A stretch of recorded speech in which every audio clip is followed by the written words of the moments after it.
Training kecerdasan emosional EQ di perusahaan. Buat apa? Nah, inilah 7 alasannya.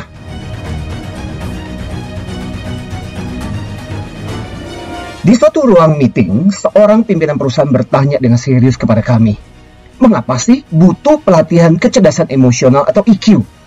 Pertanyaan itulah yang banyak kami terima. Dimulai sejak awal tahun 2000-an, ketika lembaga kami, Higher Excellency, menyelenggarakan berbagai pelatihan soft skill, termasuk kecerdasan emosional EQ, secara intensif di seluruh Indonesia. Dari nada pertanyaan yang muncul, sebenarnya ada 2 sikap. 1, sikap skeptis, karena merasa tidak membutuhkan dan tidak perlu yang namanya training EQ. Sikap kedua, karena memang penasaran dan ingin tahu, kenapa sih perusahaan-perusahaan besar mengadakan training EQ? Dari pengalaman nyaris 20 tahun itulah, kami belajar bahwa faktanya ada 7 manfaat penting. Sekaligus ini mengungkapkan alasan mengapa perusahaan mengadakan training EQ di tempat mereka masing-masing. Pertama, stress management. Banyak yang berpikir stres itu buruk. Padahal, selain distress atau stres yang berdampak buruk, ada juga yang namanya eustress, stres yang berdampak baik. Jadi stres bukan dihilangkan tapi dikelola. Profesional dengan level kecerdasan emosional yang baik bukan menghilangkan tapi mengelola stres mereka. Apa tips EQ dalam mengelola stres? EQ mengajarkan soal mengelola pikiran yang mempengaruhi emosi yang memicu stres. EQ juga mengajarkan perlunya teknik-teknik relaksasi khususnya di saat stres. Lebih baik berhenti sejenak untuk menenangkan pikiran daripada bekerja dengan kondisi kalut. Selain itu, EQ juga mengajarkan bagaimana pentingnya mindfulness agar tidak terganggu oleh emosi-emosi kekhawatiran dan kecemasan yang justru membuat level stres semakin meningkat. Kedua, konflik management. Perbedaan pasti berpotensi menimbulkan konflik. Masalahnya di tempat kerja, karyawan maupun pimpinan punya berbagai latar belakang yang berbeda-beda. Belum lagi ditambah perhatian dan kepentingannya juga berbeda. Akibatnya, tabrakan dan gesekan akan terjadi. Syukur-syukur kalau gesekan itu hanya berakhir di ranah personal. Kadang malah sampai mengganggu kinerja unit hingga organisasi. Makanya konflik pun perlu dikelola. Nah, dalam EQ terdapat pembelajaran soal relationship management, termasuk memahami kebutuhan emosi terselubung atau unmet emotional needs yang berbeda dari tipe-tipe orang yang berbeda. EQ juga mengajarkan pentingnya memahami hot dan cool button orang dengan tujuan menghindari konflik yang tidak cerdas.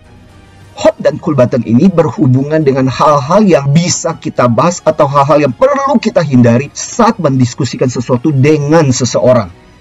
Dan EQ pun mengajarkan bagaimana agar bersikap tegas atau asertif, serta menyampaikan komunikasi yang tidak menyinggung perasaan. Intinya, profesional dengan EQ yang baik akan menghindari konflik yang nggak perlu. Ketiga, anger management. Marah adalah satu isu sentral dalam training kecerdasan emosional. Malahan, banyak peserta yang mengatakan kepingin ikut training EQ supaya marahnya bisa lenyap. Padahal, marah pun harus dikelola, bukannya dilenyapkan.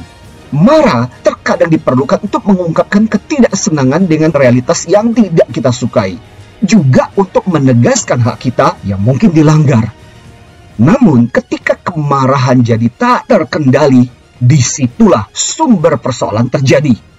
Bos yang hobinya marah-marah bisa membuat timnya jadi nggak betah. EQ mengajarkan bagaimana caranya marah yang sehat atau smart angry. Misalkan, bagaimana mengekspresikan marah tapi akal sehat atau bagian otak cerdas yang disebut dengan korteks masih tetap mengambil kendali. EQ memberikan kepada kita tips bagaimana mengendalikan bagian otak kita yang namanya amigdala agar tidak terbajak, agar tidak lepas tak terkendali.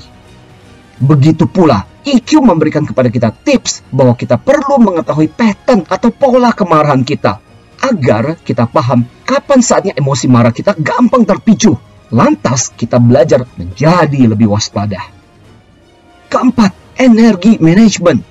Pernah nggak sih merasa malas untuk melakukan sesuatu? Apakah ini kaitannya dengan kekurangan vitamin atau stamina? Bisa jadi iya. Tapi ada juga penyebabnya karena beban emosi dan sulitnya mengatur pikiran. Itulah sebabnya belakangan ini dikatakan, kelola energi jauh lebih penting daripada mengelola waktu. Kadangkala orang bekerja lama karena energinya rendah. Sebaliknya kalau energinya tinggi, kerjaan pun cepat terselesaikan. Nah, bagaimanakah EQ menolong pengelolaan energi ini? Pertama-tama, EQ mengajarkan soal sumber penyebab kebocoran energi yang bisa menyebabkan energi jadi low. Begitupun, EQ memberikan tips bagaimana mengelola masalah-masalah emosi agar tidak menghabiskan energi kita setiap hari. Di antaranya, mengajarkan bagaimana caranya untuk fokus, visualisasi energi emosi, hingga mengelola kodok besar, yakni masalah-masalah besar yang ternyata menghabiskan banyak energinya kita. Itulah istilah yang dipakai oleh Brian Tracy dalam bukunya Eat the Frog. Kelima, productivity management. Produktivitas banyak bergantung pada kemampuan untuk berkonsentrasi. Persoalannya, ketika banyak masalah dan beban emosional, bagaimana bisa berkonsentrasi? Produktivitas pun sangat tergantung pada kemampuan berbagi kerjaan, berkoordinasi kerjaan dengan orang lain. Banyak pula orang yang tidak produktif disebabkan semuanya dikerjakan sendiri tanpa koordinasi. Nah, bagaimanakah EQ bisa membantu meningkatkan produktivitas kerja? EQ mengajarkan bagaimana menciptakan mood kerja yang baik. Termasuk bahwa passion kerja kita, antusiasme kerja kita adalah perasaan yang bisa dikelola dengan mengelola kata-kata maupun pikiran terhadap pekerjaan yang harus diselesaikan. Keenam, change management. Seringkali penyebab sulitnya perubahan adalah masalah emosi. Sudah terbukti umumnya karena rasa sakit buat memulai sesuatu yang baru, serta takut kehilangan rasa senang yang sekarang ini dinikmati. Jadi, urusan perubahan seringkali adalah urusan emosi. Itulah sebabnya penulis dan konsultan terkemuka William Bridge dalam buku legendarisnya Transition menyebutkan bahwa yang sulit bukan perubahan, tapi transisi fisik maupun mental. Banyak orang yang cuma berubah fisiknya, tapi mental emosionalnya masih belum mengalami transisi. Nah, bagaimanakah EQ berperan dalam change management? Pertama-tama, EQ berfokus pada aspek-aspek emosional yang menyebabkan orang sulit berubah. Sebagai contoh, dalam model perubahan terkenal yang disebut dengan ADKAR, singkatan dari Awareness, Desire, Knowledge, Ability, dan Reinforcement. Perhatikan, ada unsur desire atau keinginan yang terkait dengan emosi di situ. Artinya, orang bisa saja sadar bahwa ia harus berubah. Tapi kalau tidak punya keinginan karena banyak yang mesti dia korbankan, khususnya kesenangan saat ini, maka bisa jadi akhirnya ia pun tidak mau berubah sama sekali. Dengan pemahaman EQ, kita jadi bisa menyimpulkan bahwa di saat rasa sakit atau pain lebih besar daripada rasa senang atau pleasure kita, maka orang pun tak mau berubah. Ketujuh, leadership management. Kepemimpinan tak pernah lepas dari mengelola orang. Justru disitulah kuncinya. Apalagi saat ini para leader banyak berurusan dengan milenial yang kebutuhan afeksi atau kebutuhan emosionalnya sangat tinggi. Maka leader pun butuh cerdas emosi. Banyak pimpinan yang tak cerdas emosi yang menyebabkan turnover atau angka minggatnya karyawan menjadi sangat tinggi. Pimpinan zaman sekarang dituntut memiliki care yang tinggi. Care adalah concern, attention, relation, serta emotion dengan timnya. Pemimpin-pemimpin yang gagal membangun ikatan emosional dengan timnya dengan mudah akan kehilangan mereka. Sebaliknya, banyak anak buah yang bertahan justru karena merasa nyaman dengan pimpinannya. Lantas, bagaimanakah EQ bisa membantu para leader? Pertama-tama, EQ mengajarkan untuk menyeimbangkan antara logika dan emosi. Bahkan, salah satu definisi EQ menurut Peter Salovey, penciptanya EQ adalah menggunakan emosi untuk pengambilan keputusan yang bagus. Leader yang baik justru menggunakan unsur emosi buat keuntungan diri dan timnya. Termasuk kemampuan leader untuk memberikan apresiasi sebagai bentuk dukungan emosi.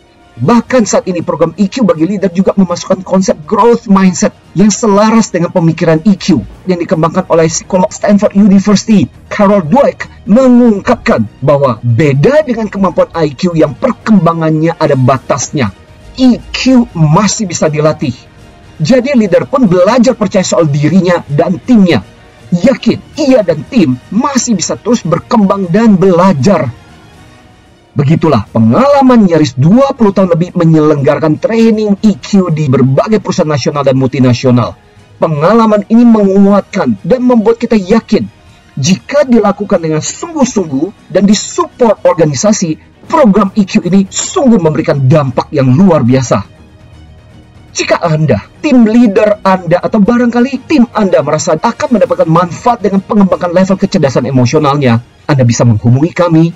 Dengan senang hati, tim kami akan membantu Anda mengembangkan kecerdasan emosional Anda dan tim Anda dengan kurikulum lengkap dengan alat bantu pendukung pembelajaran dari buku, CD, DVD, assessment EQ yang komplit, bahkan one-on-one coaching session terkait dengan EQ.